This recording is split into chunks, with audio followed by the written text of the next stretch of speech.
Hello guys, in today's video I'm going to show you how to fix FIFA 23 lag problem. If you want to fix it, all you have to do just click here and then type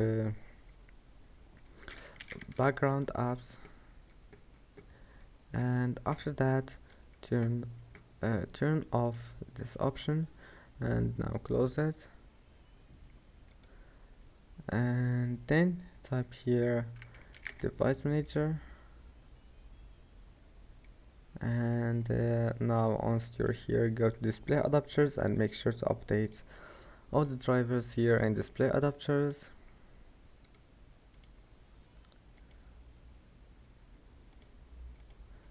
And after that, all you have to do just type here Windows update settings, and then click check for updates and install the updates that you can find here, and after that restart your PC and you will find that your problem is fixed. Don't forget to like and subscribe, and see you in the next video.